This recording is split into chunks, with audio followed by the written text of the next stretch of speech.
Hello everyone, welcome to GCentrix. तो दोस्तों, in the recent trend series आज हम लोग क्वेश्चंस कंटिन्यू कर रहे हैं जेड ट्रांसफॉर्म के। सो लास्ट क्लास में कुछ क्वेश्चंस हमने सॉल्व की। So in the today's class we are going to begin our discussion with the question that was asked in the GATE electronics paper in 2020। 2020 electronics के paper में ये question पूछा गया था। चलिए सबसे पहले क्वेश्चन को रीड कर लेते हैं, then we will realise it's complete observation. Okay, so the transfer function of stable discrete time LTI system is, आपको डिस्क्रीट टाइम LTI सिस्टम का ट्रांसफर फंक्शन यहां पर दिया गया है। H of Z is equal to K times of Z minus alpha divided by Z plus 0.5। Okay, where K and alpha are the real numbers. K alpha कैसे numbers हैं? Real number है। Okay, the value of alpha rounded off to one decimal place with magnitude of alpha should be greater than 1। okay, यानी कि जो alpha का magnitude है वो greater than 1 होना चाहिए। for which the magnitude response of the system is constant over all frequencies is। okay, यानी कि आपसे पूछा गया है अल्फा की वैल्यू बताना है, the value of alpha। okay, basically जिसकी जो मैग्नीट्यूड है अल्फा का that should be greater than 1। Okay, यानी कि अल्फा की और कोई भी पॉसिबल वैल्यू होगी उसको हमें कंसिडर नहीं करना है। अगर होगी तो हमें सिर्फ कौन सी कंसिडर करना है? जिसका मैग्नीट्यूड 1 से ज़्यादा होगा। और कंडीशन क्या है कि जो सिस्टम है उसका magnitude response of the system constant होना चाहिए ओवर ऑल फ्रीक्वेंसीज, सभी फ्रीक्वेंसीज पर। ओके, चलिए तो सबसे पहले हम इसका थोड़ा सा ऑब्जर्वेशन अगर करते हैं। So this question is actually the question is basically from the digital filters section. Okay, so moderate level का क्वेश्चन है, बहुत ज़्यादा डिफिकल्ट नहीं है और एकदम से बहुत ज़्यादा वेरी इजी में भी हम नहीं मान सकते, but it is moderate level question. आपको एक चीज़ समझ में आना चाहिए कि जब किसी भी सिस्टम का रिस्पांस सभी फ्रीक्वेंसीज पर कांस्टेंट है, इस बात का मतलब क्या है? इस बात का मतलब है कि जो सिस्टम हमने कंसीडर किया है वो एक ऑल पास सिस्टम है। समझ पा रहे हैं? देखिए, सभी फ्रीक्वेंसीज पर रिस्पांस अगर कांस्टेंट है, इसका मतलब है इसका रिस्पांस फ्रीक्वेंसी पर डिपेंड नहीं कर रहा है। यानी कि हम एक तरह से बोल सकते हैं कि आप जीरो फ्रीक्वेंसी को अप्लाई कर दें, जीरो फ्रीक्वेंसी का सिग्नल अप्लाई कर दें तो ये इसको भी पास कर देगा। ओके, अब आपने फ्रीक्वेंसी को इंक्रीज करना शुरू किया, मान लीजिए आप मिड फ्रीक्वेंसी पर पहुंच गए, इन बिटवीन कुछ फ्रीक्वेंसी रेंज हमने कंसीडर की मीडियम, तो उसमें भी हमने क्या ऑब्जर्व किया? ये उसको भी पास कर रहा है। और वेरी हाई फ्रीक्वेंसी को भी अगर हम इंक्लूड करते हैं तो दोस्तों ये उसको भी पास कर रहा है। इसका मतलब है कि ये एक कैसा सिस्टम हुआ? ऑल पास सिस्टम हुआ। सभी फ्रीक्वेंसीज पर इसका रिस्पांस कांस्टेंट है, मतलब हम ये बोल सकते हैं कि ये सभी फ्रीक्वेंसीज को अलाउ कर रहा है। ओके, तो क्या लिखेंगे? Since magnitude response of the system, magnitude response of the system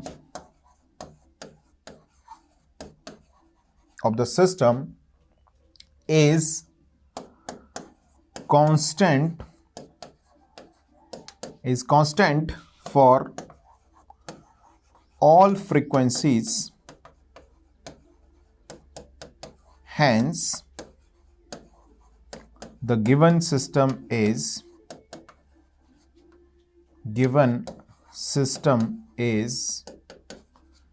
all pass system. कैसा सिस्टम है दोस्तों?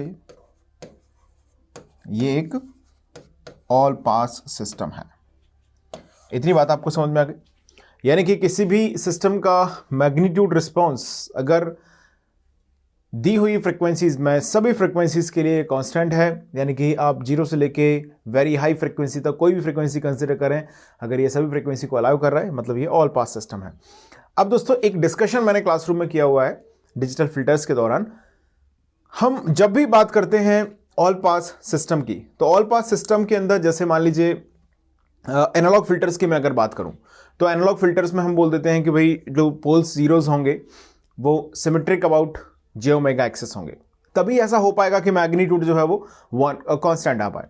ओके, सो जैसे लाप्लास डोमेन में हम जब पोल जीरो को रिप्रेजेंट करते हैं तो वहां पर हम लिख देते हैं कि भाई पोल इधर लेफ्ट साइड में पोल है तो राइट साइड में उसी पॉइंट पर रिस्पेक्टिवली मिरर इमेज की तरह वहां पर जीरो प्रेजेंट होगा।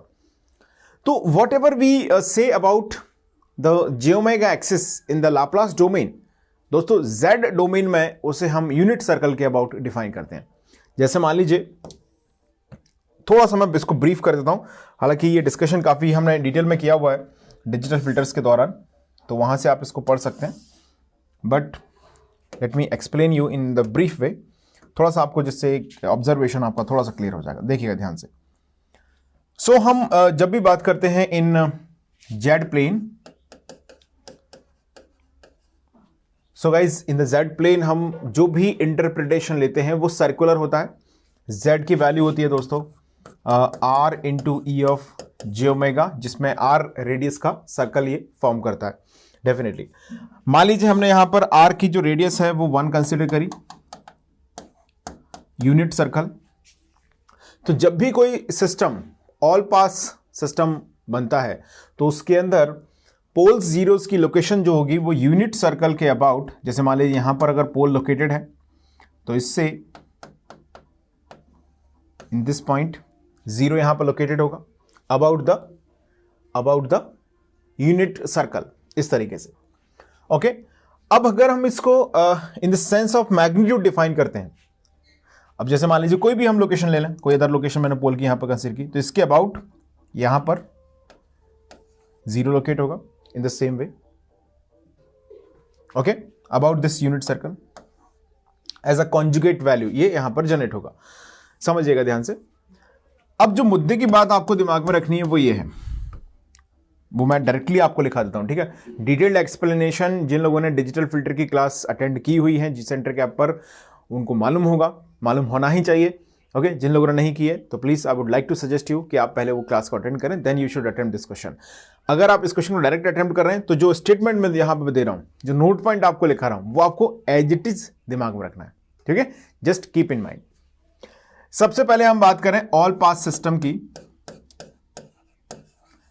In all pass system guys जब भी हम डिफाइन करते हैं तो जो जीरो की लोकेशन है, जीरो, वो इस तरह से डिफाइन होती है, it is just a conjugate of the pole, pole star. ये आप याद रखिएगा।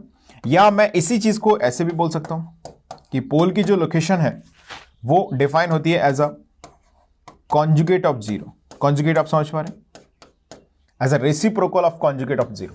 ये आपको याद रखना है। एग्जाम्पल के तौर पर जैसे मान लीजिए मैं आपसे बोलूं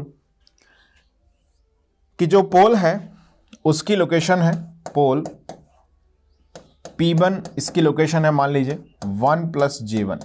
ओके, और आपसे मैं पूछूं भाई जीरो की लोकेशन बताओ क्या होगी, तो जीरो की लोकेशन आप बोल देंगे Z1 इक्वल टू होगी 1/1 + J1 कॉन्जुगेट। अंडरस्टूड है दोस्तों। ये आपको अभी याद रखिएगा। ऑल पास सिस्टम के अंदर जब भी हम बात करते हैं जेड डोमेन में, इन द जेड डोमेन, देखिए लाप्लास के अंदर तो आपको मालूम है कि जे ओमेगा एक्सिस के अबाउट मिरर इमेज बनेगी। ओके, तो वहां पर हर बार इमेजिनरी वैल्यू सेम होगी और जो रियल वैल्यू है वो +2 है तो -2, -2 है तो +2 हो जाएगा। लेकिन जब भी हम बात करते हैं जेड डोमेन में तो ये लिखने का तरीका है, zero equal to the reciprocal of pole conjugate. अब देखिए यहां से क्या आ जाएगा बोलो, Z1 की वैल्यू हमारे पास आ जाएगी रेसिप्रोकल ऑफ 1 - J1। इसको अगर हम रीअरेंज करना चाहें तो 1 + J1 का मल्टीप्लाई कर देंगे अगर, तो ये हो जाएगा 1/2, तो 1/2 plus J times of 1/2। Is this all right? ये यहां पर जनरेट होगा। ये होगा जीरो का लोकेशन अगर पोल का लोकेशन ये है। ये किसके लिए है दोस्तों? For all pass system, for all pass system. अब ये मैंने थोड़ा सा आपको ना कॉन्सेप्ट यहां पर ब्रीफ कर दिया है, जल्दी से आप पूरे एनालिसिस को नोट कर लें पहले। फॉर ऑल पास सिस्टम हम जब भी बात करते हैं, magnitude response of the system is constant for all frequencies, hence the given system is a all pass system. So दोस्तों ऑल पास सिस्टम के अंदर पोल जीरोस की लोकेशन को इस तरह से लोकेट किया जाता है about the unit circle. Okay, जैसे मान लीजिए हम बात कर रहे हैं लाप्लास डोमेन में, तो अबाउट द जियोमेट्रिक एक्सिस वहां पर वर्ड यूज करते हैं, और जब हम बात करते हैं जेड डोमेन में तो हम यूज करते हैं word about the unit circle. Simple सी बात है, एक बार में क्लिक कर जाएगी। चलिए, ऑल पास सिस्टम की डेफिनेशन की बात करें तो जेड डोमेन में हमें ये याद रखना है, ठीक है, 0 equal to the conjugate reciprocal conjugate of the pole and pole equal to the reciprocal conjugate of the 0। मान लीजिए मैं आपको पोल की लोकेशन दे दूं, लाइक मैंने लिखा P1 equal to 1 plus J1 है, और आपसे पूछूं कि सिस्टम ऑल पास है और आपको बताना है 0 की लोकेशन, तो आप बोलेंगे 0 इक्वल टू हो जाएगा 1/1 प्लस J1 जो पोल की लोकेशन है कॉन्जुगेट। तो आपने रेसिप्रोकल लिया, कॉन्जुगेट किया, तो आपको मिल गया 0 की लोकेशन। सिंपल। जैसे मान लीजिए अगर मैं इसको 1 प्लस J1 को इस तरह से लोकेट कर दूं, यहां पर ध्यान दीजिएगा। सो गाइज 1 प्लस J1 कहां पर लोकेट होगा? इसका रियल पार्ट 1 है और इमेजिनरी पार्ट भी क्या है? 1 है। मान लीजिए ये इमेजिनरी एक्सिस हमने कंसिडर किया,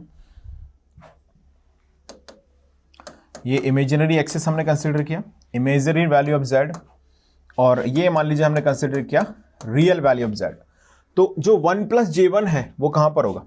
रियल एक्सिस पे बन गए, इमेजिनरी पे बन गए। ओके, ये मैंने उल्टा लिख दिया, यहां पर रियल लिखते हैं, यहां पे इमेजिनरी। जनरली जो लिखने का तरीका है उसी से चलते हैं, इमेजिनरी ऑफ z और यहां लिख लेते हैं रियल ऑफ z।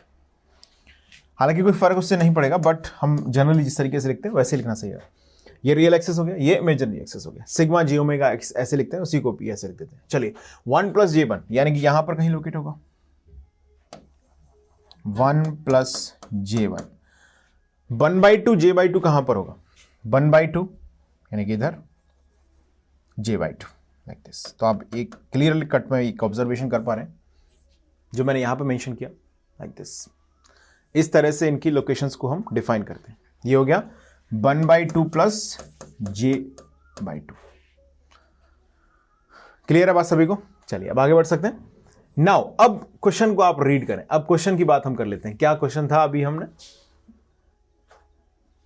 अब इसको आंसर करने की कोशिश करें। देखिएगा, आपसे बोला गया है कि एलटीआई सिस्टम है।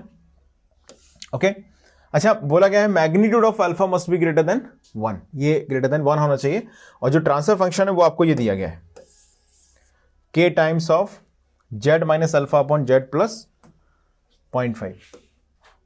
ये आपको ट्रांसफर फंक्शन यहां पर मेंशन कर दिया गया। Let me copy this.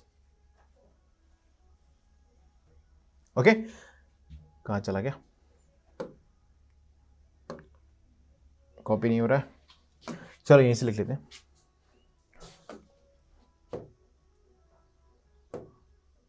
h of z is equal to, leave it at, h of z is equal to यहां से आ गया k times of z minus alpha, k times of z minus alpha divided by z plus 0.5। ये आ गया z plus 0.5। अब देखिएगा, ध्यान से समझिएगा, ऑल पास सिस्टम है दोस्तों। तो मुझे जरा क्वेश्चन को देख के बताओ, आपको पोल की लोकेशन क्या दिख रही है? Where is the location of pole?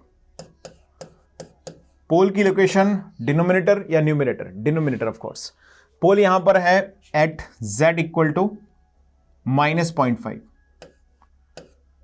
z equal to -0.5 is the location of pole. Okay, अच्छा, 0 यहां पर क्या है? बोलो, क्वेश्चन को देख के बताओ, 0 क्या है? 0 है what? z is equal to alpha. z की वैल्यू अल्फा क्या है? 0। सिंस सिस्टम क्या है दोस्तों? ऑल पास सिस्टम है, मतलब हम बोल सकते हैं कि जो 0 होगा वो होगा reciprocal conjugate of the pole. इतनी बात समझ में आ गई? 0 will be what? Reciprocal conjugate of the pole, यानी कि अल्फा जो कि 0 है इक्वल टू क्या हो जाएगा? 1 अपॉन -0.5 कॉन्जुगेट। अच्छा, रियल नंबर का कॉन्जुगेट क्या बनता है? As usual as it is रहेगा। तो क्या मैं ऐसा बोलूं alpha equal to -2 will be the answer? Exactly, this is the value of alpha. जल्दी से इसके सॉल्यूशन को फटाफट से नोट करें आप। अगर हमको इस क्वेश्चन का कॉन्सेप्ट समझ में आ गया कि सिस्टम ऑल पास है, ऑल पास सिस्टम की बात हो रही है, तो हम आसानी से इस क्वेश्चन के आंसर को हैंडल कर सकते हैं। तो दोस्तों फटाफट से इसको नोट कर लें आप। अल्फा इक्वल टू -2, मुझे उम्मीद है सभी ने लिख लिया है। स्क्रीन को पॉज करो, नोट कर लो। लिख लिया? सो यहां पर अल्फा की वैल्यू आपकी पूछी गई है और विथ आपको magnitude equal to greater than 1 बोला गया है. So obviously alpha equal to -2 having the magnitude greater than 1. आगे बढ़ा जाए, नेक्स्ट क्वेश्चन की बात कर सकते हैं. Let's move to the next question. So guys, before moving to the next question, let me tell you something which is important for you.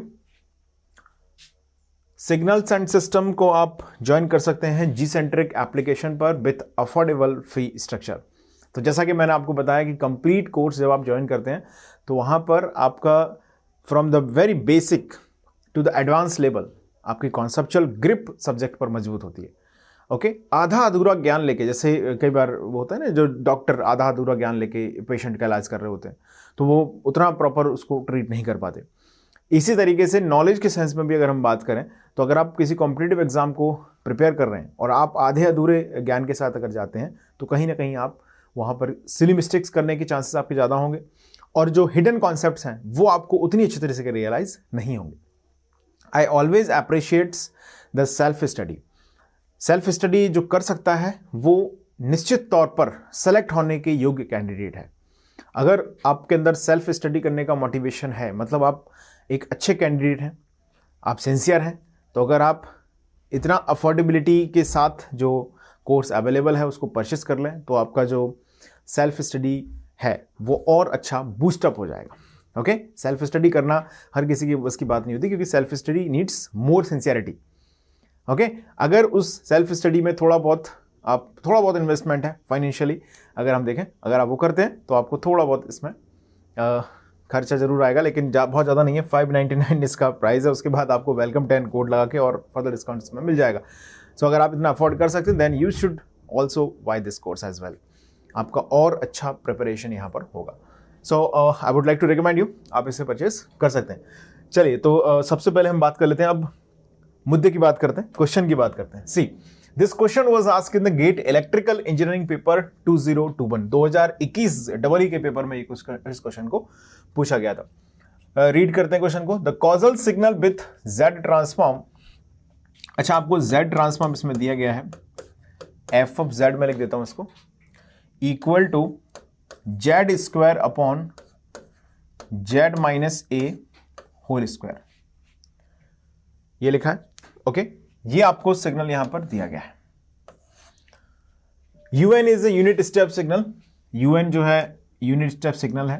Okay आपसे इसका इनवर्स जेड ट्रांसफॉर्म एक्चुअली यहां पर पूछा गया है. बेसिकली ये क्या होगा, n inverse a n u n होगा या n+1 ए एन यू एन होगा या n square a n u n होगा या a⁻2n यू एन होगा. ओके गेट इलेक्ट्रिकल 2021 का क्वेश्चन है. It's a moderate level question, not so much easy और इम्पॉसिबल भी नहीं है. इट्स अ गुड क्वेश्चन. ओके अच्छा क्वेश्चन है, मॉडरेट लेवल का डिफिकल्ट क्वेश्चन ये है. दोस्तों सबसे पहले क्वेश्चन को नोट कर लें. ओके नोट किया सभी ने? नोट करने के बाद you all should try at least once. आपको कम से कम एक बार इस क्वेश्चन को सभी को कोशिश करनी चाहिए. चलिए दोस्तों मैं सॉल्व कर रहा हूं आपके लिए इसको. सी सबसे पहले हमें यहां पर जो फंक्शन दिख रहा है वो Z square upon Z minus ए होल स्क्वायर दिख रहा है. दूसरी चीज हमें ऑप्शंस में अगर हम गौर करें तो तीन ऑप्शन में a⁻n un का इन्वॉल्वमेंट है. ओके यानी कि एक चीज मैं जानता हूं यहां से कि un जो है इसका z transform, region of convergence की कोई चर्चा नहीं है, राइट साइडेड सिग्नल है. हमें जरूरत होती तो हम लिख भी लेते बट हमें ऐसा कुछ ऐसा इसमें नीड नहीं है.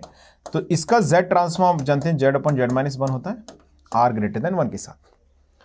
ओके अगर गाइज मैं इसमें a⁻n का मल्टीप्लाई कर देता हूं, आई मीन un अगर हम लिखें तो z अपॉन जेड माइनस 1 और a⁻n un लिखते हैं. हालांकि ये प्रॉपर्टी बहुत कॉमन सी है, ध्यान दीजिएगा. fn का z ट्रांसफॉर्म आता है f ऑफ z. ओके अब अगर आप इसमें डिस्क्रीट एक्सपोनेंशियल जिसको बोलते हैं a⁻n fn इसका मल्टीप्लाई कर देते हैं दोस्तों, तो ध्यान दीजिएगा z जहां भी होगा उसे हम z अपॉन a से रिप्लेस कर देंगे. fn gives z transform f of z.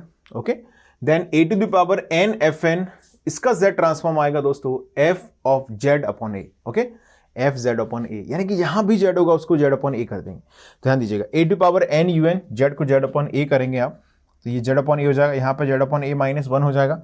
Rearrange करेंगे दोस्तों तो ये आ जाता है। अब थोड़ा सा हमको सुकून यहाँ पर मिलना चाहिए,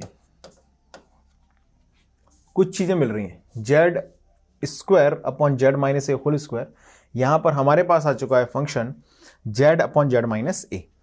अंडरस्टूड है? ओके, अब थोड़ा सा ऑप्शंस पर अगर आप और नजर डालें तो यहाँ पर एन इनवर्स है, n+1 है, यहाँ पर n स्क्वायर है। एक प्रॉपर्टी हमारे दिमाग में और क्लिक करेगी, multiplication by n। Let me tell you that property also. जब भी हम बात करते हैं दोस्तों मल्टीप्लीकेशन बाय n की, मल्टीप्लीकेशन बाय n, सो जैसे मान लीजिए मैंने सिग्नल कंसीडर किया fn, इसका z ट्रांसफॉर्म है f ऑफ z, ओके। और अगर हम इसमें n का मल्टीप्लाई कर दें, n fn कर देते हैं दोस्तों, तो ये होता है minus of dy by D Z of f of z। आप ऐसे बोल सकते हैं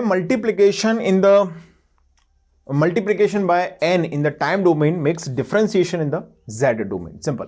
तो यहां पर माइनस साइन के साथ dy बाई डी जेड क्या हो जाएगा? डिफरेंशिएट हो जाएगा। दोस्तों अगर मैं यहां पर n into A to the power n un कर दूं, तो क्या मैं ऐसा बोल सकता हूं कि this will be equal to what? Differentiation of, minus sign मत लगाना भूलना है ना, minus of dy by D Z of z upon z minus A. ये जनरेट होगा दोस्तों n into A to power n un। इसका हम फाइनल आंसर लिख लेते हैं। देखो क्या होगा मित्रों, ध्यान दो, z माइनस ए होल स्क्वायर हो जाएगा यहां पर, ओके। न्यूमिनेटर में डिफरेंशिएशन, माइनस साइन को बाहर रखते हैं पूरे झमेले से, तो ये 1 हो जाएगा 1 इंटू जेड माइनस ए, 1 इंटू जेड माइनस ए, सही है। माइनस जेड को एज इट इज रखा हमने, और इसका डिफरेंशिएशन अगर हम करते हैं जेड माइनस ए का, तो ये आएगा 1। इतना आ गया आंसर। इतना सही लिखा है यहां पर, देखिए जेड अपॉन जेड माइनस ए हमने लिख दिया, ओके। आपने अगर इसको डिफरेंशिएट किया तो जेड माइनस ए होल स्क्वायर यहां पर बन गया जेड माइनस ए होल स्क्वायर, ओके। कुछ करेक्शन मुझे दिख रहा है शायद इसमें, लेट मी चेक। देखिए जेड अपॉन जेड माइनस ए को हमने डिफरेंशिएट किया तो जेड माइनस ए होल स्क्वायर, इसको डिफरेंशिएट किया न्यूमरेटर में तो जेड माइनस ए यहां पर आ गया, क्लियर है। और माइनस जेड को ऐसे रखा, जेड माइनस ए को डिफरेंशिएट किया तो 1 आ गया, ओके। चलिए अब जरा इसको रीअरेंज कर लेते हैं। क्या बनेगा? Equal to minus sine of Z minus A whole square यहां पर रहेगा, ओके। और डायरेक्टली इसको अगर देखें तो जेड से जेड कैंसिल हो जाएगा, माइनस ए जो कि प्लस ए हो जाएगा, सॉरी ये हो जाएगा प्लस ए और ये होल स्क्वायर, ओके। चलिए कितना आ गया? n इंटू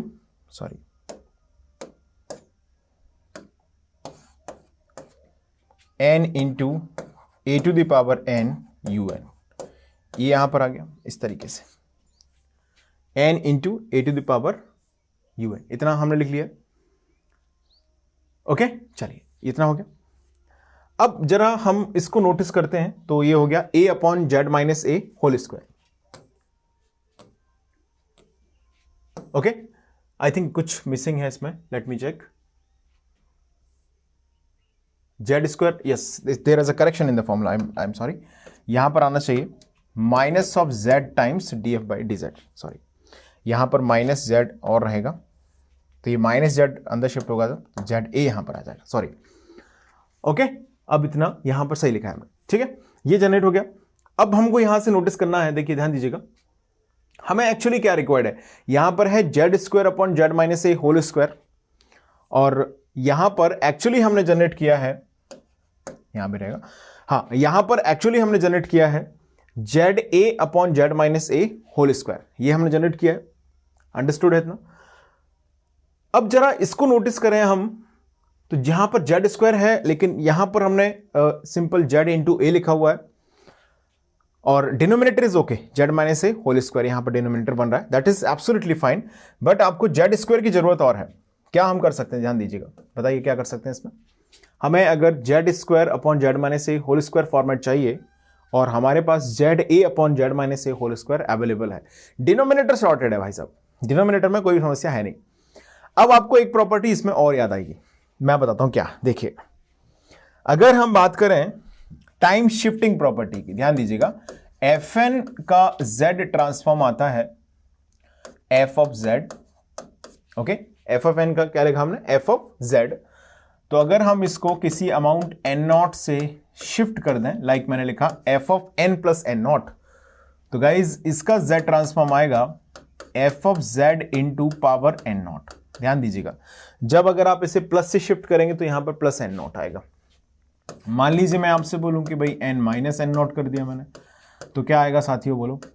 यहां पर आएगा f of z into z minus n naught. Okay, हमको वहां पर एक एक्स्ट्रा जेड चाहिए, जेड हमारे पास है, हमको जेड स्क्वायर बनाना है। सो एज यूजुअल आपके दिमाग में आएगा कि भाई एफ ऑफ एन को f of n plus one क्यों नहीं कर दे रहे। बिल्कुल सही बात है, क्या ये आंसर आ जाएगा साथियों? इसे बोला जाता है, that is called time shifting property. इसको नोट कर लें आप, this is what guys, time shifting property. लिख लिया सभी ने इतना? चलिए वापस क्वेश्चन पर आते। ओके, सो हमारे पास जेड ए अपॉन जेड माइनस ए होल स्क्वायर है। Now we are going to apply the what, time shifting property. Time shifting property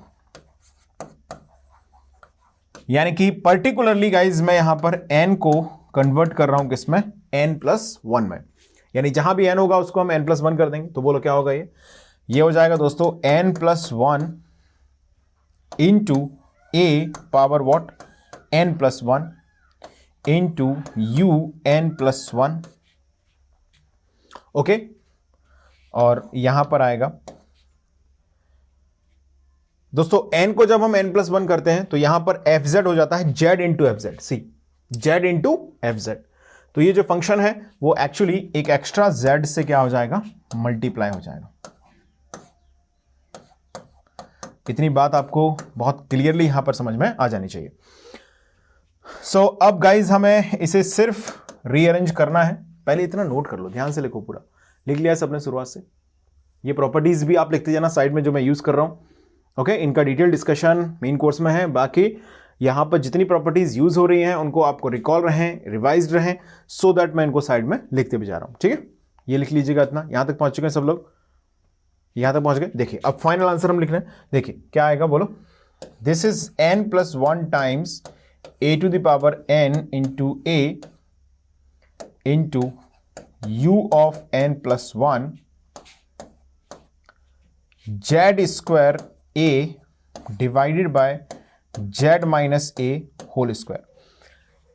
guys हम जानते हैं z ट्रांसफॉर्म लीनियरिटी प्रॉपर्टी को फॉलो करता है, यानी कि जैसे मान लीजिए, थोड़ा सा अगर मैं ब्रीफ करूं लीनियरिटी प्रॉपर्टी को, तो हम ऐसे बोल सकते हैं कि जो f ऑफ n है, अगर उसका z transform f of z है, तो दोस्तों a एफ एन का हो जाएगा a एफ जेड। ओके, तो यहां पर भी यही सिचुएशन बन रही। देखो यहां पर a का मल्टीप्लीकेशन है, अगर मैं इस a का डिवाइड यहां पर कर दूं, यहां पर भी a का डिवाइड हो जाएगा। बिल्कुल सही बात है। यानी क्या मैं ऐसा लिखूं इसको, n plus one into A to the power n u n plus one, that will be equal to, अब मैंने यहां पर a का डिवाइड किया तो दोस्तों यहां पर भी a का डिवाइड होगा, तो ये a यहां से हट जाएगा। तो क्या बचेगा, z square upon Z minus a whole square. अब हमको थोड़ा बात बनती हुई यहां पर दिख रही है, दिखना शुरू हो गई बात बनती हुई। n plus one into A to the power n u of n plus one, this is equal to what, Z square upon Z minus, this is in the z transform z upon Z square upon Z minus a whole square. Options को match करते हैं जरा। n plus one into A to the power n plus one वाला दोस्तों एक ही option, option B, A to the power n into u n, यहां पर यू एन दिया है। अब जरा थोड़ा सा वेरिफिकेशन हमको करना पड़ेगा। हमारे पास आया है u n plus one. Guys जरा ध्यान दीजिएगा, अगर मैं n की अलग अलग वैल्यूज कंसीडर करूं, लाइक n इक्वल टू 0, तो बोलो इसकी वैल्यू कितनी आएगी। अगर मैं इस फंक्शन को जो हमारे पास लिखा हुआ है, इसको मैंने कुछ भी मान लिया, fn मान लिया, ठीक है, इसकी वैल्यू क्या है, n plus one a to the power u n plus one है। इसकी वैल्यू अगर मैं n इक्वल टू 0 पर चेक करूं तो कितनी आ रही है, बताओ जरा।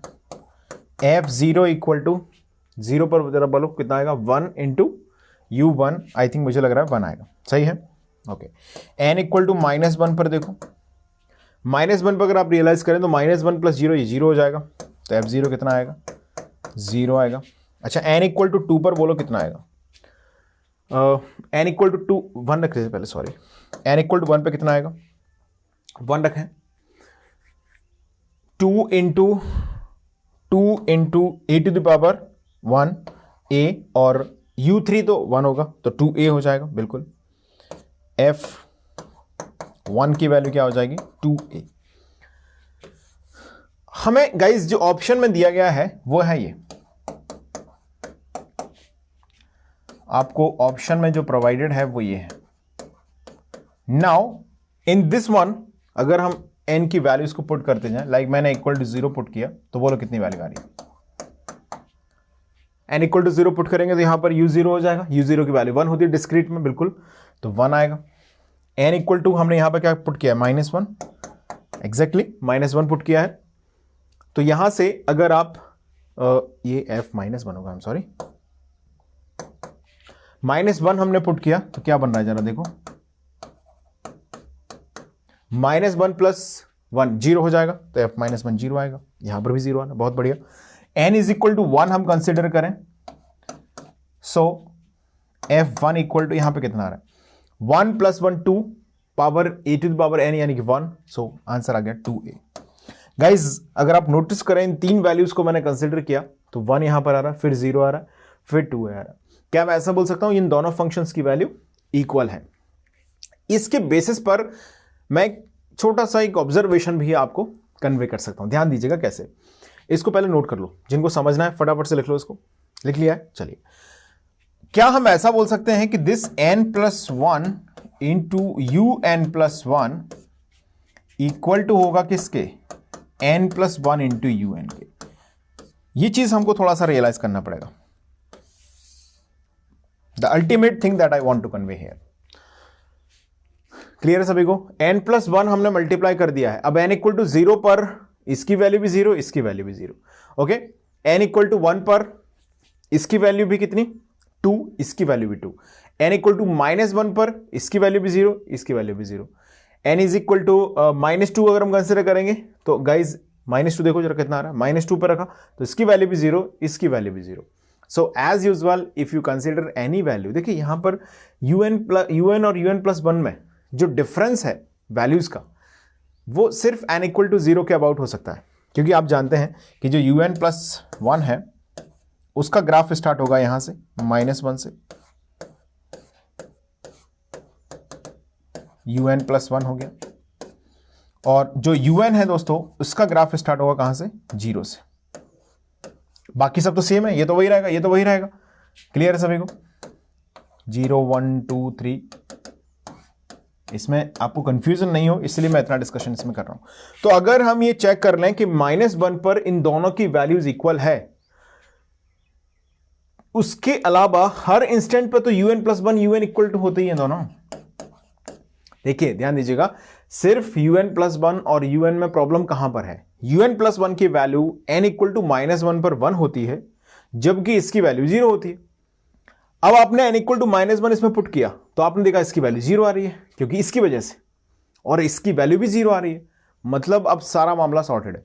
क्योंकि इसके अलावा n इक्वल टू 0 से लेके +∞ तक आप कुछ भी वैल्यू कंसिडर करें ये हमेशा 1 है, n इक्वल टू 0 से लेके +∞ तक ये भी हमेशा 1 है, ओके। -1 के इस तरफ -2 -3 कुछ भी कंसिडर करें, इन सब पर इसकी वैल्यू भी 0 है और इसकी वैल्यू भी तो 0 है। सिर्फ प्रॉब्लम कहां हो सकती थी अगर होती तो -1 पर, जिस पर ये दोनों 0 0 आ रहे हैं। तो मुद्दे की बात यह है कि ये भी सही आंसर है, और अगर हम देखें तो n+1 a to the power n un, थोड़ा सा दिमाग को घुमाने के लिए इन्होंने ये ऑप्शन यहां पर रख दिया है, ठीक है। वो अगर चाहते तो सीधा un+1 भी लिख सकते थे, ओके। आप एग्जाम में कंफ्यूज हो सकते हैं, इन एग्जाम हॉल आपको लग सकता है कि यार आंसर मैच नहीं कर रहा है, हो सकता है आप 1-2 मिनट और उस पर वेस्ट करते हैं, फिर आपको समझ में आया कि अच्छा ये दोनों तो इक्वल होते हैं। क्लियर है सभी को? तो इट्स अ गुड क्वेश्चन, अच्छा क्वेश्चन है। सो दोस्तों मिलते हैं अगले सेशन में, जहां पर हम बात करेंगे कुछ और जेड ट्रांसफॉर्म के क्वेश्चंस की जो रिसेंट ईयर्स में पूछे गए हैं, और उनका डिफिकल्टी लेवल भी हम लोग विश्लेषण करेंगे. So let's meet in the next session. Thank you so much for watching this session.